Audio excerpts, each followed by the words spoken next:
The dust motes dance in the sliver of light that dares pierce your drawn blinds. A slow, indifferent waltz.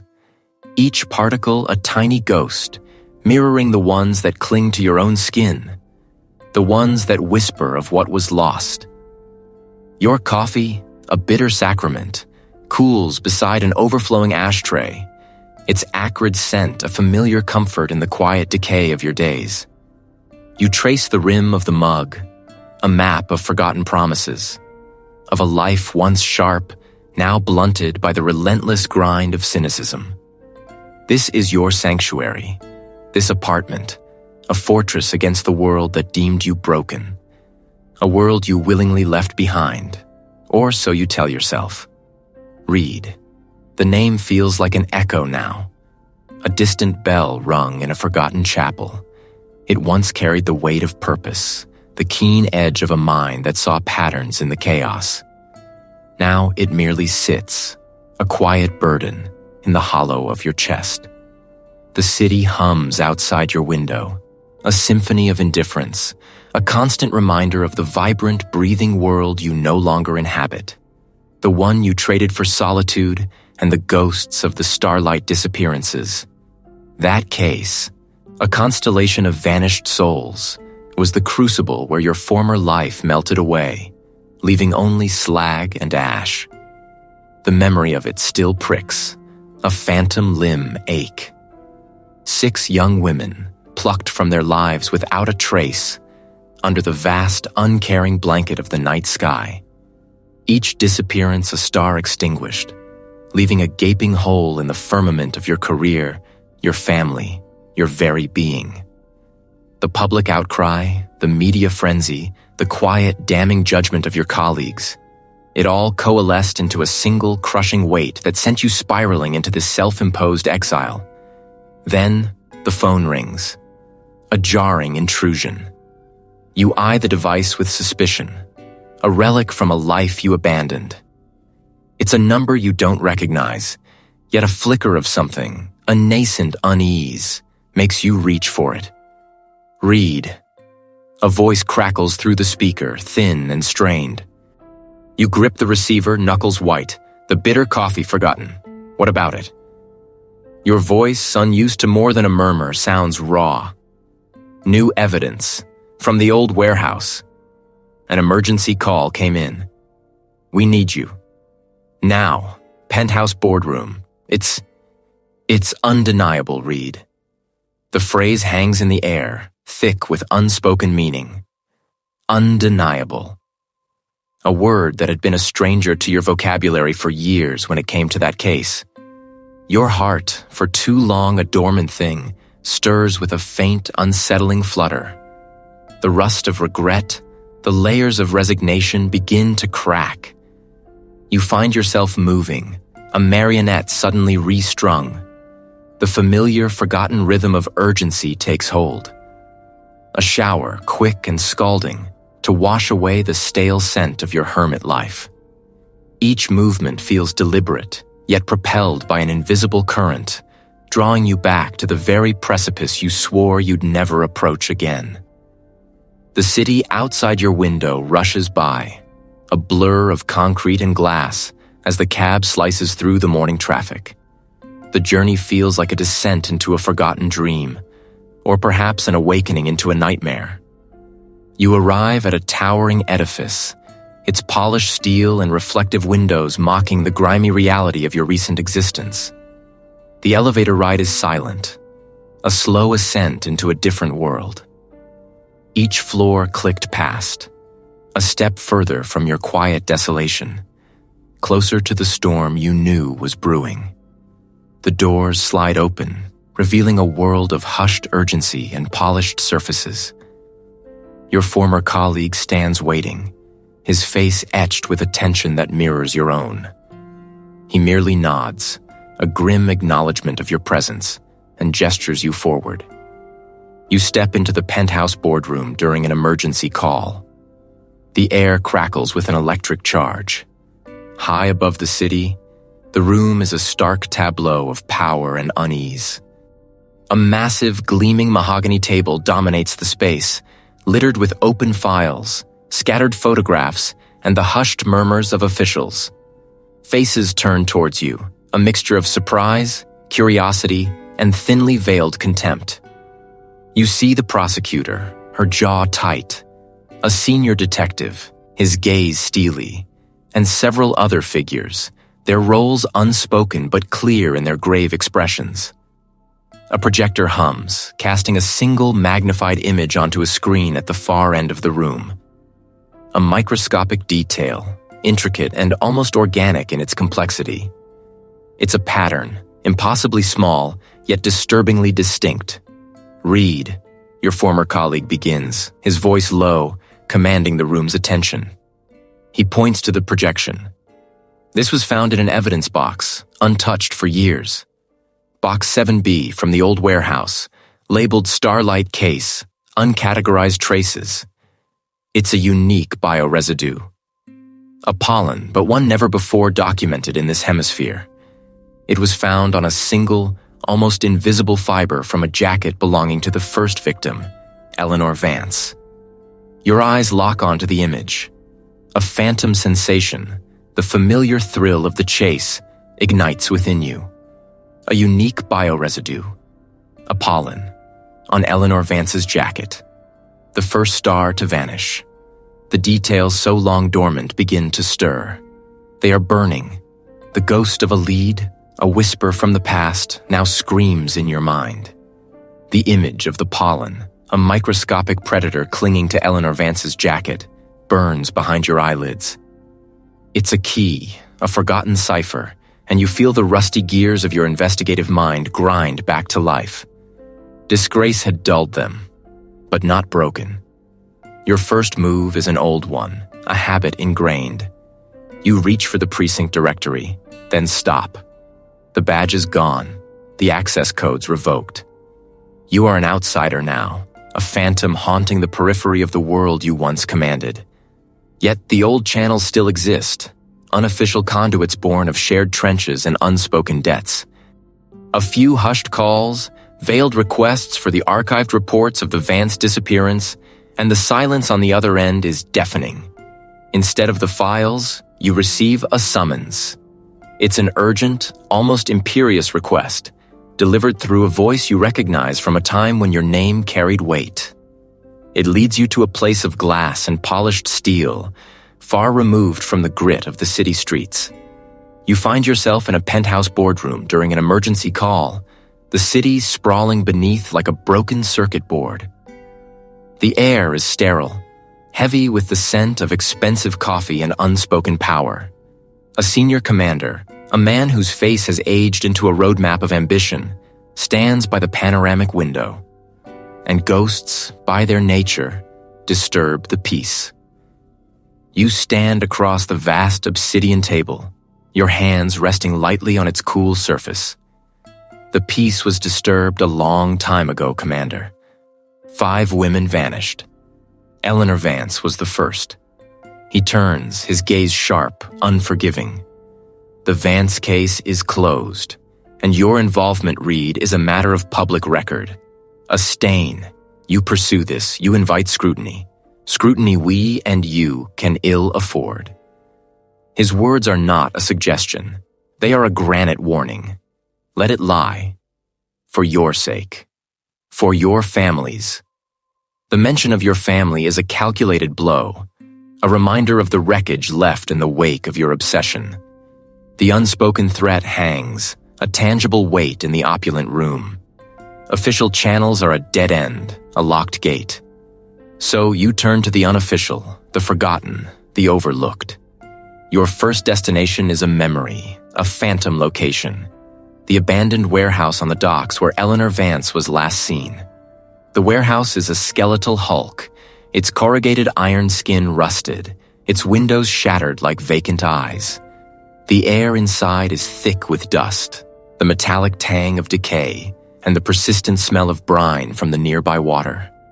Sunlight slices through gaps in the roof, illuminating motes dancing in the stagnant air. You walk the perimeter, your boots crunching on fallen debris, your senses straining. You remember the original sweep, methodical, precise, yet yielding nothing. But now you carry a new lens, the pollen. You crouch, running your gloved fingers over the grimy concrete, along the baseboards. The original reports mentioned dust, industrial residue, a few stray fibers. Nothing about a unique pollen. Why? Was it dismissed, unidentified, or simply missed, buried under the weight of more obvious clues? The thought gnaws at you, a fresh wound. Next, you seek out a witness who, during the original investigation, had been evasive, a dock worker known only as the Watchman. He'd worked the night shift near the warehouse but claimed to have seen nothing. You find him in a dim, smoky bar, nursing a cheap beer. His face is a roadmap of hard living, his eyes wary. "Reed," he grunts, his voice raspy. "Thought you were long gone. The force kicked you out, didn't they?" "They did," you admit, pulling up a wobbly chair. "But the Vance case, it still bothers me. You were there that night, said you saw nothing." He takes a long swig, the glass clinking against his teeth. "What's there to see? Just the usual, the night swallowing everything." "You remember the weather?" You press gently. "Any unusual smells? Anything at all out of place?"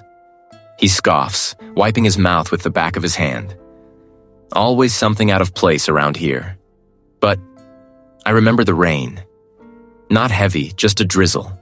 And the wind, it carried something, a strange smell." He pauses, thinking. "Sweet.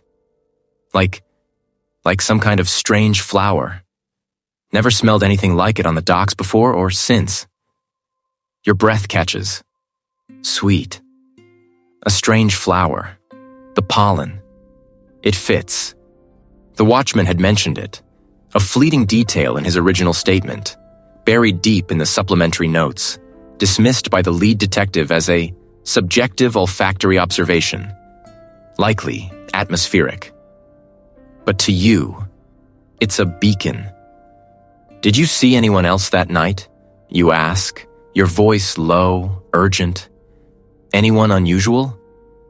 He hesitates, his eyes darting around the bar as if the walls might be listening. There was a van, parked a little way off where it shouldn't have been. Engine running low. I didn't think anything of it then. Just another late delivery, maybe. "And the driver?" He shakes his head. "Couldn't see. Tinted windows. But it left shortly after the rain stopped. Fast. Too fast for the docks." You thank him, leaving a few crumpled bills on the table. The original report had focused on the warehouse itself, the internal evidence. The external periphery, the atmospheric details, the fleeting observations had been filed away as noise. But now the noise is singing. You step back into the cool night air, the city lights blurring around you. The pieces, long scattered, are beginning to align. An inconsistency, a deliberate oversight, or simply a tunnel vision born of overwork. Whatever the reason, the truth felt closer. A predatory presence lurking just beyond the veil. The commander's warning echoes, but it's a distant sound now, drowned out by the rising crescendo of the chase. You are no longer just a ghost. You are a hunter. The Watchman's words, a forgotten echo from a dust-choked file, now twist in your gut.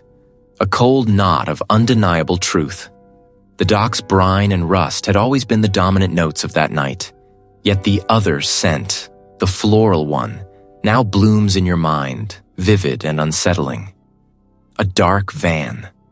These fragments, dismissed as peripheral noise, begin to coalesce, forming the jagged edges of a pattern you'd been too blind, too officially constrained to see before.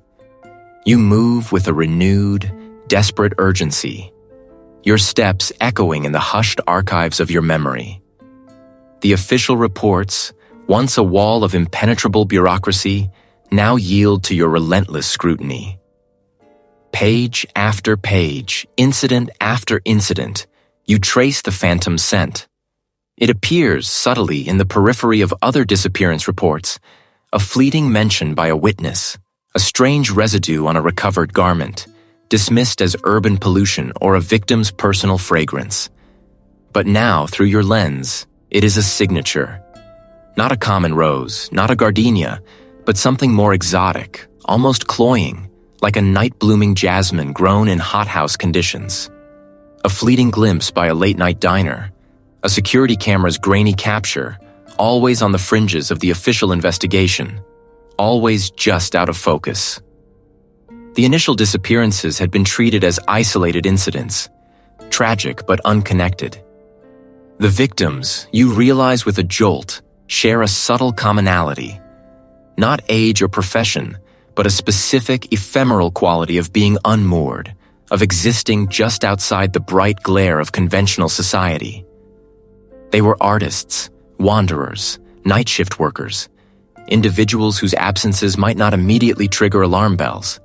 This pattern, once obscured by the sheer volume of mundane details, now burns with a terrible clarity. It is not random. It is precise. It is organized. Your phone vibrates, pulling you from the labyrinth of old files. Something new, something big. The location: a penthouse boardroom during an emergency call. Your pulse quickens. Why now? What could have forced their hand? The elevator doors slide open onto a hushed corridor, the murmur of voices audible from behind a heavy lacquered door. You are not invited, but you are drawn by an invisible current, a magnetic pull towards the truth. Through the slight gap where the door hasn't fully latched, you catch glimpses of the scene. Stern faces, sharp suits, a projector casting grim images onto a screen. The air inside crackles with a tension you can almost taste, a fear that has finally breached the carefully constructed walls of official indifference. Then you see her, a young woman, poised on the edge of the large conference table, her laptop open, fingers flying across the keys. Her eyes, sharp and alert, dart from speaker to speaker, absorbing every nuance, every hesitant word. He is not one of them, not a suit, but a predator of a different kind. A journalist. Her movements are precise, her gaze unwavering, a silent testament to a fierce determination. She wears a press badge, but her intensity suggests she's not just reporting, but hunting. As the meeting concludes, a tide of officials spills out, their faces etched with a mixture of anger and unease. The journalist, a tenacious figure in their midst, tries to corner a departing detective, her questions sharp, insistent. Are you finally connecting the disappearances? Is there a pattern you've been ignoring? The detective brushes her off with a curt word, but her questions hang in the air, a bell tolling the truth. You step forward, intercepting her as she gathers her equipment, a flicker of surprise in her eyes. You're asking the right questions, you say, your voice low, raspy with disuse. He eyes you warily, him journalistic instincts flaring. And you are? He asks, his tone guarded, his hand hovering over him phone. Reed. I was the lead detective on the first of those cases, before they buried it. She recognizes the name, the disgraced officer whose career imploded under the weight of an unsolved mystery. They say you went off the rails, she says, a challenge in her voice. A hint of curiosity, too. They say a lot of things, you counter, meeting her gaze head on. But they don't say the truth. I have something. Something that connects them all. The floral scent. A pattern they refuse to see. Her skepticism wars with a palpable hunger for a story, for justice. Her voice barely audible above the retreating echoes of the boardroom. I have enough to start looking. You reply, your eyes holding hers. And you have the platform to make them listen. We need each other. It's an uneasy alliance, born of mutual desperation and a shared, gnawing belief that something sinister has been allowed to fester in the city's underbelly. The tension in the air shifts, no longer just from the official meeting, but from the fragile, potent connection forming between you, a disgraced detective and a tenacious journalist, bound by the terrible blooming truth. Her skepticism wars with a palpable hunger for a story, for justice. You lay out the fragments you've unearthed, the faint, exotic perfume, the dark vehicle seen near multiple disappearance sites, the specific type of victim. You speak of the cold precision, the deliberate choices, the terrifying orchestration of a predator who moves through the city's shadows like a phantom. The journalist's eyes, once sharp with professional distance, now hold a deeper glint, a spark of indignation, perhaps even a shared sorrow. He taps a manicured finger against the polished surface of his desk, a staccato rhythm against the hushed hum of the city beyond him window. These aren't just disappearances, are they, Reed? They're calculated erasures. Her conviction, a mirror to your own simmering fury, ignites a new urgency within you. You nod, the gesture a silent affirmation of the grim truth. Someone wants them forgotten. Lingering on a smudged photograph of a missing woman, her smile frozen in time. This isn't a conversation for an open office. A shift in her demeanor, subtle yet profound, propels you from the comfort of her private space. She leads you through a series of hushed corridors, past frosted glass doors, until you arrive at a private elevator that ascends with silent speed. The doors part to reveal a space of stark, modern opulence, a penthouse boardroom during an emergency call. The room is a testament to power, with its panoramic views of the city sprawling beneath, a silent witness to countless hidden transactions.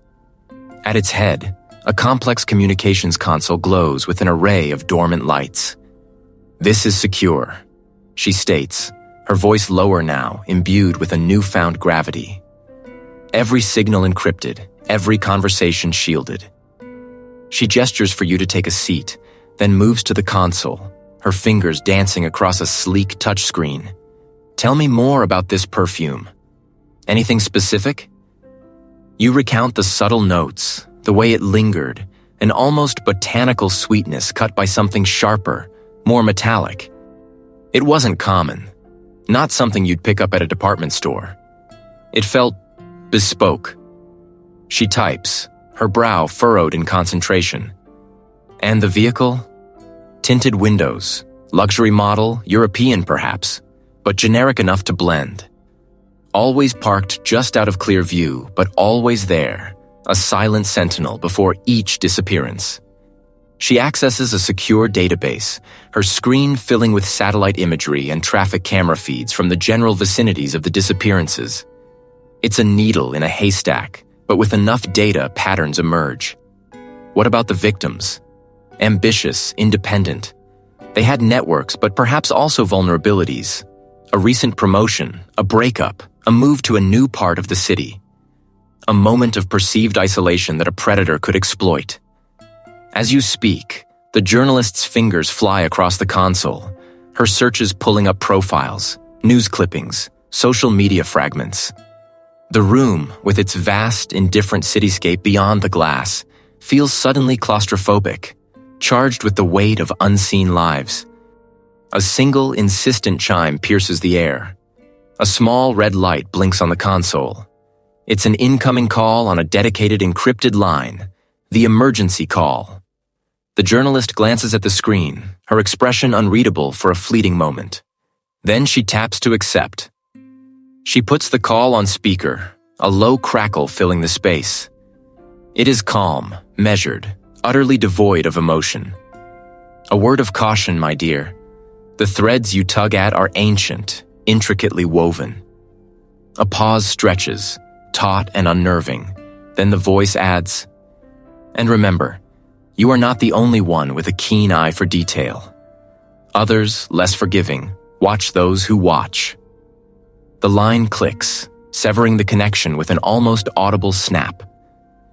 The journalist's hand hovers over the console, her face now stark, etched with an unfamiliar pallor. She slowly retracts her hand, her gaze meeting yours across the polished table. "That was for us. Someone knew we were talking. Someone knew what we were looking into. The implication is clear. Your old life, the one you thought you'd left behind, is still connected to forces capable of this kind of surveillance, this kind of veiled menace. The unseen eyes weren't just a figure of speech. They were real, and they had found you. The stakes, already high, have just escalated beyond anything you could have anticipated. This wasn't just about the Starlight case anymore. It was about survival. The air still hummed with the phantom chill of unseen eyes, a prickle on your skin that no amount of brisk walking could dislodge. It clung to you, a cold shroud woven from suspicion and the lingering scent of unseen watchers. The city lights, usually a comforting tapestry, now felt like 1,000 pinpricks, each a potential lens. The destination, a penthouse boardroom during an emergency call. The hushed urgency in the building's upper echelons was palpable, a tremor beneath the veneer of corporate calm. You found your vantage, a service access panel offering a sliver of vision into the glass-walled chamber. The room itself was a monument to power, an obsidian table, chairs of sculpted leather, and a panoramic view of the city sprawling beneath like a jeweled carpet. At the head of the table sat the chairman, a man whose name was synonymous with ruthless ambition and whose company had ties, however tenuous, to two of the vanished individuals. His face, usually a mask of calm authority, was etched with a rare anxiety. The internal audit is complete, a stern-faced legal counsel stated, her voice tight with professional restraint. The discrepancies are significant. Funds diverted, shell corporations established, all pointing to a single point of origin. Your gaze sharpened, your breath held. This was it. The undercurrent of the disappearances had always felt tied to something larger, something systemic. And the recipient? The chairman pressed, his voice a low growl. The former head of security, sir. The legal counsel replied, her eyes flicking to a screen displaying a dossier. Mr. Elias Thorne, a substantial sum transferred precisely when the first subject vanished. The name resonated with a dull throb in your memory. A man of quiet competence, dismissed years ago under a cloud of vague allegations. Insider trading, if you recalled correctly, though nothing was ever proven. He'd vanished from the corporate world as completely as the missing individuals had vanished from their lives. You watched as the chairman's face hardened, a mask of controlled fury replacing the anxiety. Thorne, he repeated, the name a curse. He had access to everything, every schedule, every vulnerability, and the means. He was always resourceful. Resourceful, you mused, your mind racing. That was one word for it. Thorne had been a phantom, a whisper in the halls, always present yet never truly seen. His dismissal had felt too clean, too quiet. Now, the pieces began to click into place with an unnerving precision. Later, under the cloak of pre-dawn stillness, you moved through the city, tracking Thorne's last known movements, his digital footprint a faint, almost erased trail. You found a property, long abandoned, on the city's forgotten edge. A dilapidated underground bunker once used for municipal storage. The address appeared in a coded message you managed to decrypt from a discarded burner phone. A message sent from one of the disappeared just hours before they vanished. Bunker. Tonight. Inside, the air was thick with dust and the metallic tang of decay. A flickering utility light revealed a makeshift workspace. On a rusted metal table, among scattered tools and a half-empty coffee mug, lay a series of photographs. Your gut clenched. They were candid shots of the vanished, taken without their knowledge, each dated weeks before their disappearance. A meticulously organized file, tucked beneath a loose floorboard, contained detailed financial records, all leading back to the chairman's company, and then funneling out to Thorne. This was the revealed discovery. The evidence was compelling, almost irrefutable. Motive. A grudge against his former employer, perhaps for his dismissal, seeking to destabilize the company through the disappearance of key personnel or their associates. You pieced together a narrative. Thorne, nursing a deep-seated resentment, had orchestrated the disappearances, using his old access and skills to isolate and abduct his targets. The chairman's emergency call seemed to confirm it.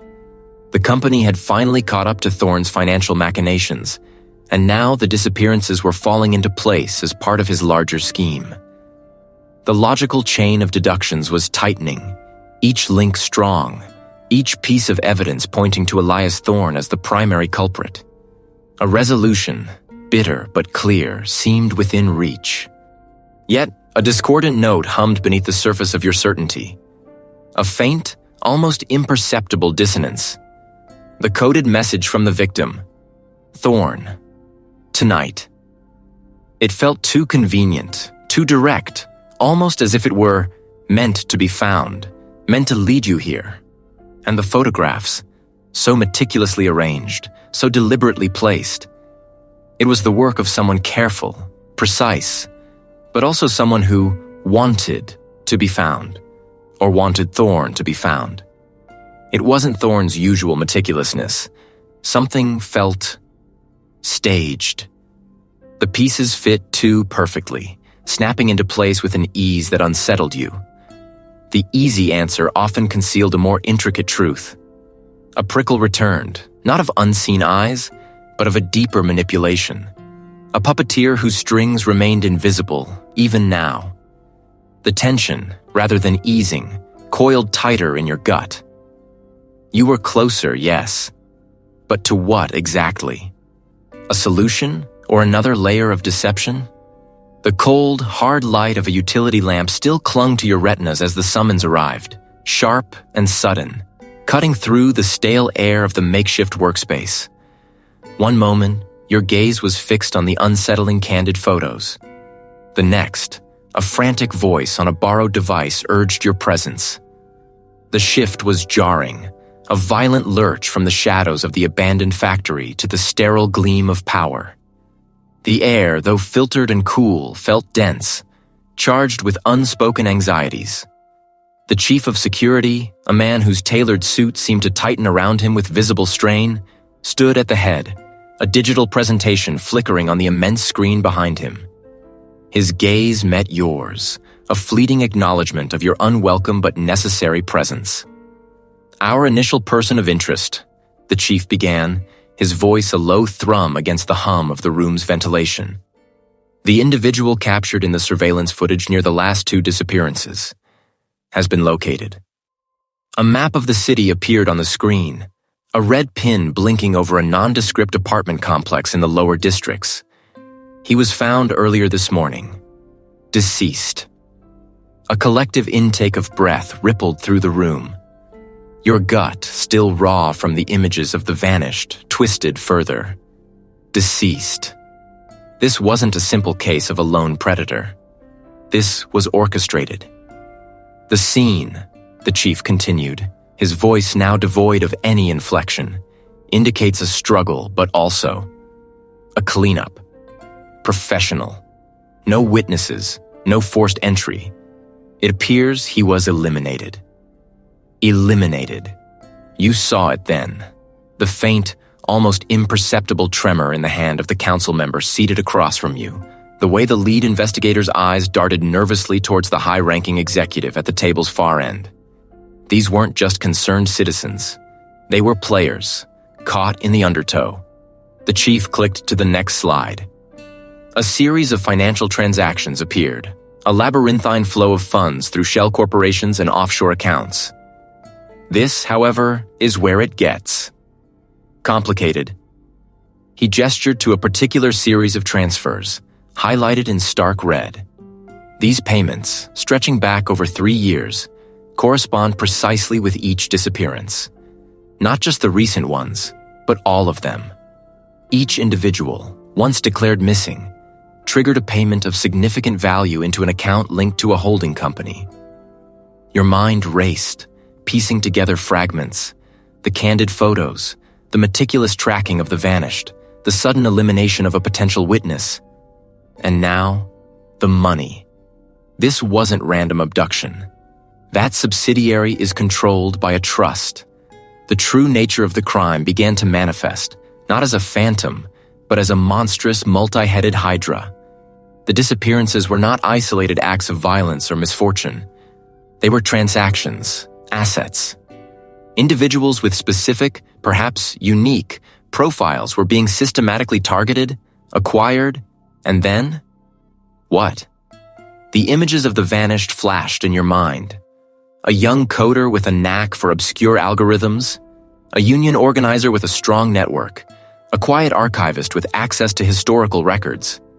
Not random, never random, each one a piece in a larger unseen puzzle. The high-ranking executive, a woman with eyes like chips of glacial ice, cleared her throat, a sound that cut through the tension. This is, of course, a matter of grave concern. An internal investigation is already underway. Her words were smooth, practiced, but you noticed the almost imperceptible clenching of her jaw. No, an internal investigation would bury it. This was a systemic rot, reaching into the very foundations of power.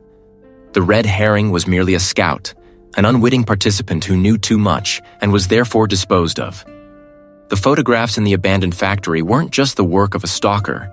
They were reconnaissance, a detailed dossier compiled for a precise purpose. You met the executive's gaze, your own eyes, though weary, burning with a new, terrifying clarity. The disappearances were a harvest, not of organs, not of simple ransom, but of something far more insidious. Information, leverage, perhaps even identities. A sophisticated form of human trafficking, not for labor or pleasure, but for the intricate gears of political blackmail, corporate espionage, or even a deeper, more profound manipulation of the city's very fabric. The emergency call wasn't just about finding the missing. It was about controlling the narrative, about containing the truth that now, like a poison tendril, was reaching for the highest echelons of the city. You had stumbled into the heart of a conspiracy, and the air in that polished boardroom felt suddenly thin, dangerously charged. The hunt for redemption had just become a fight for survival. The chief continued, his voice dropping to a low rumble, cutting through the hum of the penthouse boardroom during an emergency call. The holding company, Ethelred Solutions. It's a phantom read, a shell within shells. We've traced its primary accounts, but the money filters through a dozen more before vanishing into the ether. No real-world assets, just a digital ledger of transactions. You stood by the expansive window, the city lights a distant, indifferent glitter below. Your mind, a storm of calculations, now grappled with this new layer of deceit. This wasn't merely about money. It was about the cold, methodical dismantling of lives. The candid photographs, the precise tracking, the sudden silence of a witness, all coalesced around this spectral entity. A calculated acquisition, you murmured, the phrase tasting like ash. They're not just moving money, they're moving people. The chief nodded, a grim line across his lips. Exactly. Each acquisition is processed under a unique identifier, shuffled through a series of ghost companies. We've found links, faint tendrils, reaching beyond our city limits. Other major metropolitan hubs. Turning from the glass, your gaze fixed on the chief. The actual paper trail, the digital entries, the people who know what those identifiers truly represent? There's an auditor, the chief supplied, his fingers tapping a secure tablet. A junior partner, fresh out of university. Name is irrelevant for now. Let's call him the ledger keeper. He's a cog, a small, terrified piece, but he's seen the numbers. He's processed the transfers. This was the opening, a vulnerable seam in their meticulously woven tapestry. He's our leverage. He sees the strings, even if he doesn't know the puppet master. The plan solidified with the urgency of a ticking clock. A clandestine meeting, far from the polished glass and watchful eyes of the city's power brokers. An abandoned factory on the industrial fringe, a skeletal structure of rusted steel and broken windows, became the chosen rendezvous. The air inside the factory hung heavy with the scent of decay and damp concrete. Each echoing footstep felt like a gunshot. Dust motes danced in the slivers of moonlight piercing the grimy skylights. You and the chief waited, concealed within the shadow of a colossal defunct press, its gears frozen in a silent scream. Then, a nervous shuffle, slight and hunched, slipped through a gaping hole in the corrugated iron wall. The ledger keeper, his eyes wide and darting, scanned the cavernous space. Fear clung to him like a shroud. "Easy," you said, stepping into a patch of dim light, your voice a low, steady current. "We're not here to hurt you. We're here to understand." His breath hitched. "They'll kill me. If they know I'm here, they'll know." His words were frantic, a desperate whisper in the vast emptiness. "They'll kill you anyway," the chief interjected, his tone sharp, devoid of comfort. "Unless you help us stop them. You've seen the ledgers. You know what they're doing. You're complicit, whether you want to be or not." The ledger keeper flinched, his shoulders slumping. I processed the transfers. I never asked questions. Just codes, unique identifiers, categorized by attributes." He swallowed hard, his gaze flicking between your determined face and the chief's unyielding posture. "They call them assets, not people, just assets." "What attributes?" You pressed, stepping closer, your voice a low rumble. "Tell us everything." He fumbled inside his worn jacket, pulling out a small encrypted data stick. His hands trembled. "I copied what I could. Just a fraction.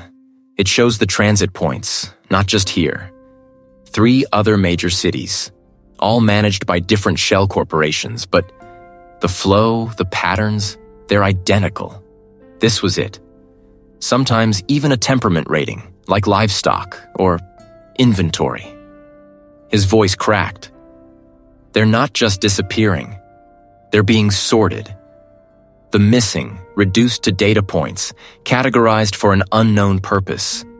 This was a horror far more systematic than simple abduction. The air crackled with a new, immediate danger. The labyrinth had begun to fight back, its unseen guardians closing in. You clutched the data stick, its weight a heavy promise and a perilous burden. The game had just escalated. The chill of the shadows still clung to your skin. A phantom embrace, even as the elevator doors whispered open, ushering you into the stark, opulent silence of the penthouse boardroom during an emergency call. Below, the city sprawled, a fractured galaxy of light, indifferent to the tightening noose around your throat. The air here, thin and sterile, offered no comfort. A single beam of moonlight bisected the polished mahogany table, highlighting the dust motes dancing in its cold glow. Your hand, still tingling from the phantom weight of the unseen chief, found its way to the receiver, its plastic cool against your palm. The voice on the other end was not the confident, steady tone you knew. It was a tremor, a fragile thread stretched taut across a vast distance. "Read," the contact breathed, the name a ragged gasp. "You need to listen, carefully." A knot tightened in your gut. This was not the usual clandestine exchange, the hushed assurances. This was fear, raw and unvarnished. "What is it?" you urged, your own voice a low rasp, a predator's growl. You scanned the empty boardroom, the glass walls reflecting your own strained reflection. A ghost amongst the corporate giants. The emergency light on the console blinked a slow, insistent pulse, mirroring the frantic beat in your chest. Everything. The ledger. The meeting at the abandoned factory. The ledger. The one you'd painstakingly pieced together, a map of illicit transactions, a web of power. The abandoned factory, the last place you'd met, sharing fragments of the truth you'd unearthed. Only a handful knew of your progress, and the contact was at the very core of that trusted circle. Betrayal. A blade honed on trust, poised at your back. "Who?" you demanded, your knuckles white on the receiver. The city lights blurred into streaks of fire outside the window. A choked sob, quickly stifled.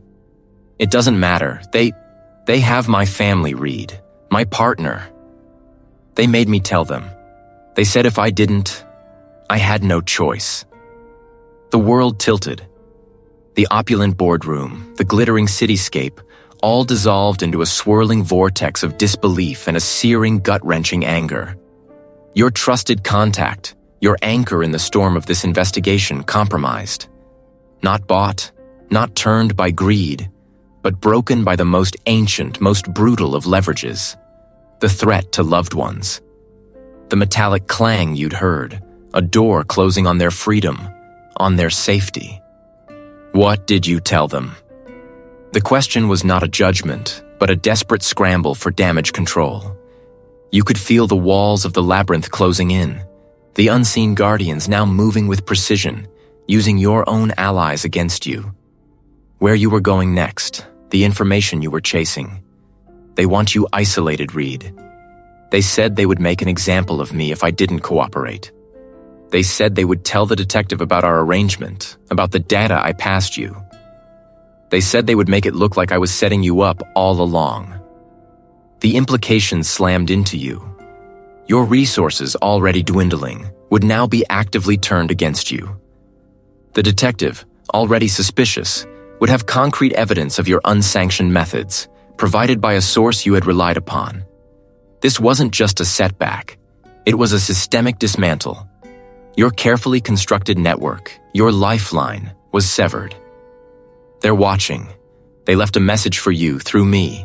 They said, "The game is over, Reed. Walk away or lose everything you have left." They know about the old case, about your family. They know what matters to you. The air thickened, pressing down on you. Lose everything you have left. This wasn't just about justice anymore. It was about survival, about the souls caught in the crossfire. Your contact, their family, now pawns in a game far larger and crueler than you had ever imagined. The cost was no longer theoretical. It was immediate, personal, and devastating. A profound weariness settled into your bones. Was this truth, this elusive, dangerous truth, worth the price? Worth the destruction of every life it touched, every ally it consumed? You had pulled them into this, offered them a sliver of hope, and now they were paying the ultimate price. You stood in the sterile grandeur of the penthouse boardroom, the receiver still pressed to your ear, the dial tone now a flat, dead hum. The city lights outside seemed to mock your isolation, each pinprick a distant, uncaring eye. The emergency call had ended, but the emergency had just begun. The truth felt less like a beacon and more like a consuming fire, threatening to incinerate everything, including you. A promise to your compromised ally. This game wasn't over. Not yet.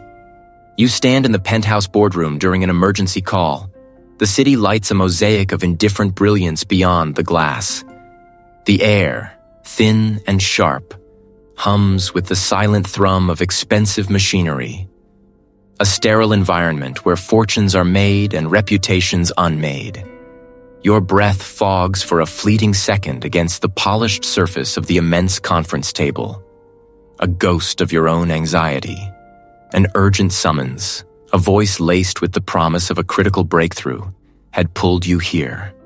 A beacon of fleeting hope in the deepening gloom of your investigation. You clutch the secure comms device, its cold weight a familiar comfort, a tether to the fragile threads of justice you still believed in. But as the screen on the far wall flickered to life, the promise dissolved into a chilling premonition.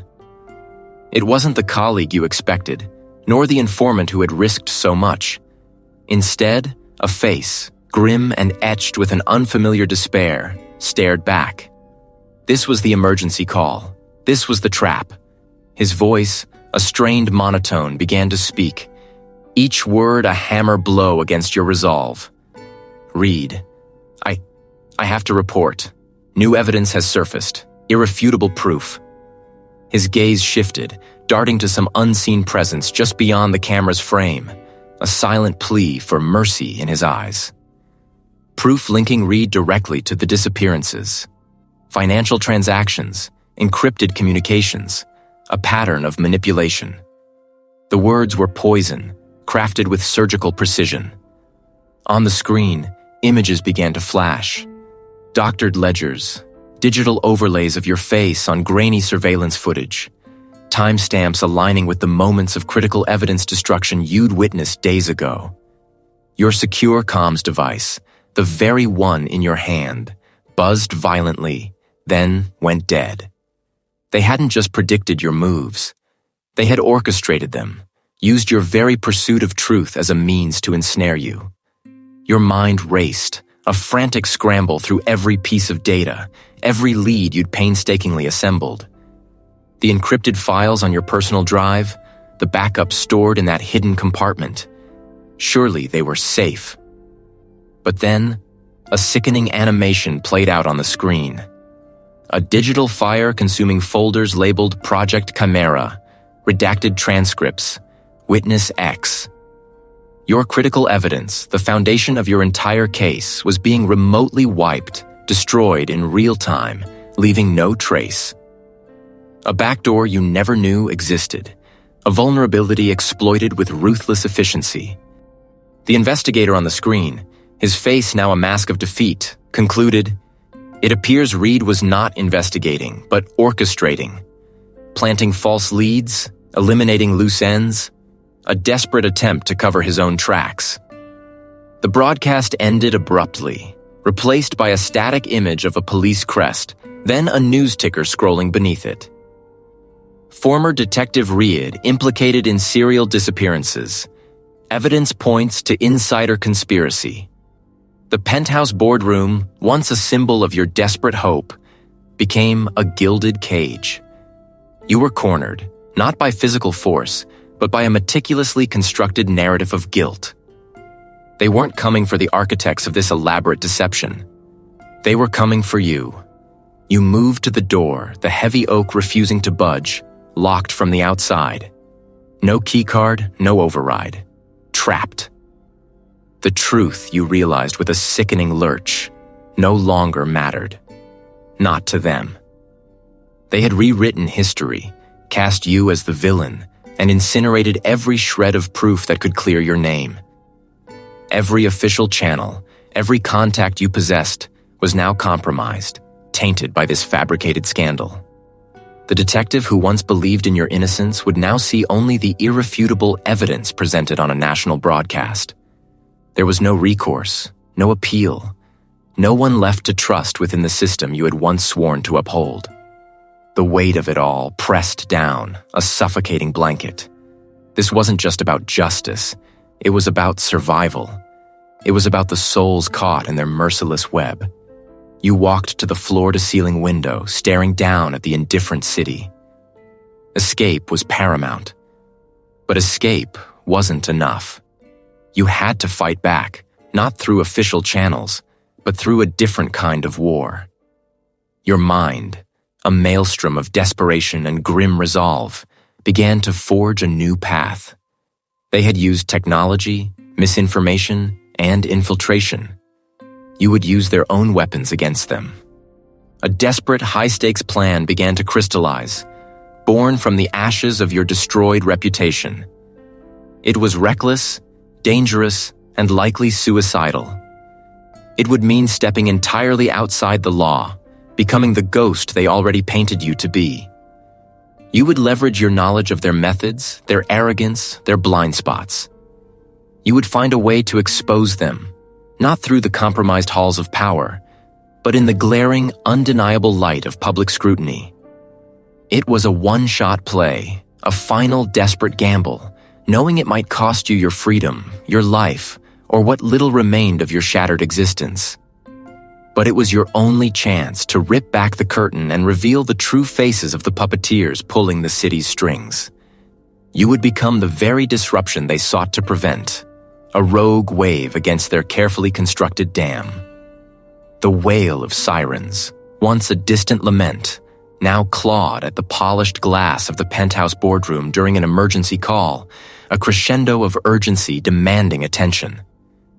Your reflection in the vast panoramic window showed not the broken man they had broadcast, but a glint in your eyes, a resolve hammered hard in the crucible of despair.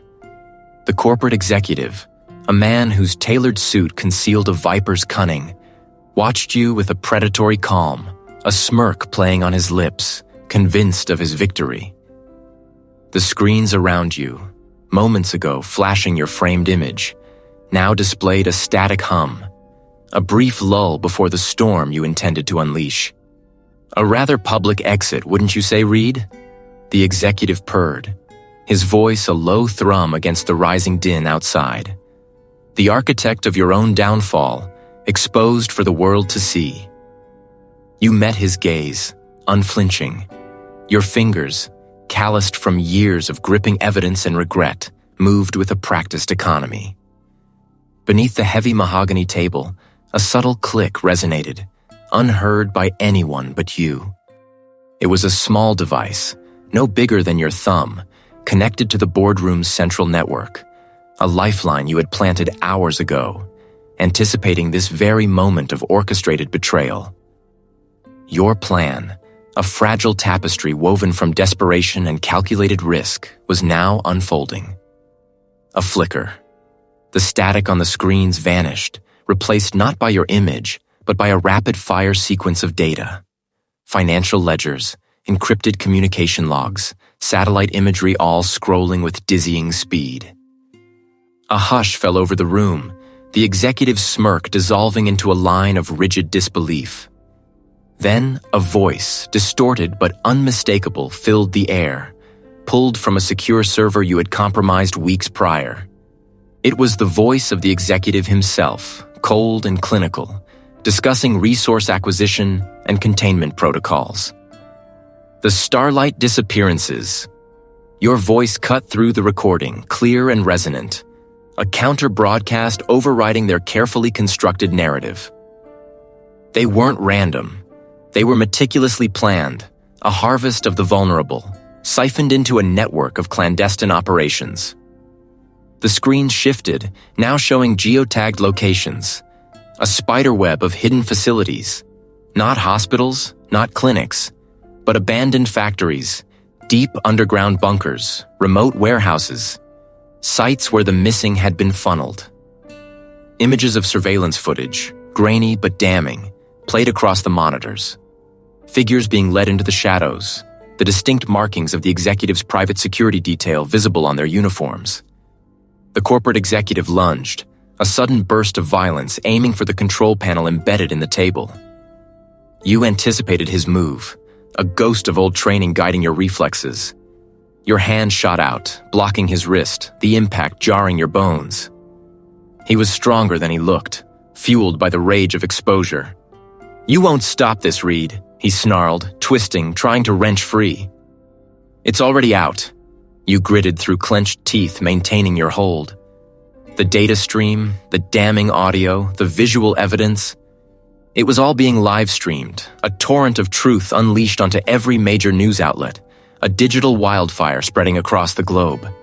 You had used their own broadcast infrastructure against them, a Trojan horse hidden in plain sight. He roared, abandoning the panel, his other hand swinging a wild, desperate punch. It caught you high on the cheekbone, a blinding flash of pain. Your head snapped back, but you held your ground, refusing to fall.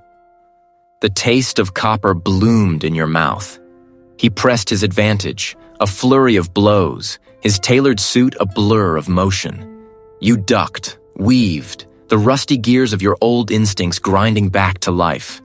You were no longer the disgraced detective, but a man fighting for the truth, for the lost. A sharp elbow to his gut, a grunt of pain from him. You followed up with a shoulder charge, driving his back against the floor-to-ceiling window. The glass shivered, a nerve-wracking sound. On the screens, a new image flickered. A ledger detailing illicit financial transfers, linking the executive's shell corporations directly to the upkeep of the clandestine sites, and the personnel involved in the disappearances. His eyes, once filled with contempt, now held a raw animal fear. You felt a searing pain in your side as his hand found something sharp on his person. A letter opener, perhaps, or a hidden blade. The warmth of your own blood bloomed against your shirt, a sudden, shocking wetness. But you held him, pushing your weight against him, keeping him pinned, your gaze locked on the screens where the proof continued to cascade. The sirens outside were no longer distant. They were here, their piercing shriek echoing in the hallway just beyond the boardroom door. Heavy footsteps, shouts of command, the urgent thud of boots. The executive's struggle intensified, a final, futile surge of strength. You felt yourself weakening, the blood loss a heavy drain. But you had done it. The truth was out. The boardroom door burst open, revealing a phalanx of uniformed officers, their faces grim, weapons drawn. They took in the scene. The corporate executive, pinned against the window, his face contorted in a mask of defeat and rage. You, bleeding but standing, your eyes still fixed on the screens broadcasting the damning evidence. The lead officer, a stern-faced detective you recognized from your past life, surveyed the chaos. Then his gaze settled on you, a complex mix of shock and reluctant understanding. You swayed, the adrenaline beginning its slow, inevitable retreat. The cost, however, was etched in the pain blossoming in your side. A stark reminder that some battles leave indelible marks, even in victory. The starlight disappearances, finally, would see the light. The screens pulsed with a furious, unblinking light, each pixel a shard of the truth you had meticulously unearthed. You stood in the heart of the storm, the mandatory penthouse boardroom during an emergency call, its glass walls now reflecting the frantic dance of flashing headlines below. The air crackled with a tension that threatened to shatter the very windows. Beside you, the lead investigator, his face a mask of dawning horror, watched the same damning footage, the same geotagged blueprints of illicit operations, the same grainy images of the vanished, now undeniably accounted for. A low, guttural gasp escaped the corporate council across the polished mahogany. The network, a hydra of greed and depravity, stretched its tendrils through the highest echelons. The influential senator, his philanthropic facade a cruel joke. The shipping magnate, whose vessels carried more than just legitimate cargo. The judge, whose gavels had silenced inconvenient truths. The starlight disappearances, once whispers in the dark, were now laid bare as a meticulously organized human trafficking ring, leveraging abandoned factories, deep underground bunkers, and remote warehouses as waypoints for a global network of exploitation. The missing weren't just gone. They were assets, traded and sold, their lives extinguished for profit and power. This, the grand, sickening reveal, painted itself across every monitor, a digital guillotine for those who thought themselves untouchable. Your gaze, Reed, remained fixed on the unraveling tapestry. You saw the faces of the missing, no longer ghosts, but victims whose stories were finally being told. The sheer scale of it, the intricate web of corruption, made your stomach clench. But a grim satisfaction settled over you. This was it. The truth, in its raw, unvarnished form. Then, the world outside the glass walls erupted. Sirens, a growing chorus of them, wailed up from the streets below, a symphony of consequence. News channels, once hesitant, now broadcast with an unbridled fury, their anchors' voices trembling with outrage as they scrolled through the data you had unleashed. The public, dormant for so long, had awakened. Their collective roar, a distant rumble from the city's concrete canyons, vibrated through the very floor beneath your feet. The lead investigator, his initial shock giving way to a steely resolve, turned to you. His eyes, once dismissive, now held a glint of grudging respect, perhaps even awe. He didn't need to speak. The unspoken apology for his past skepticism hung heavy in the air between you.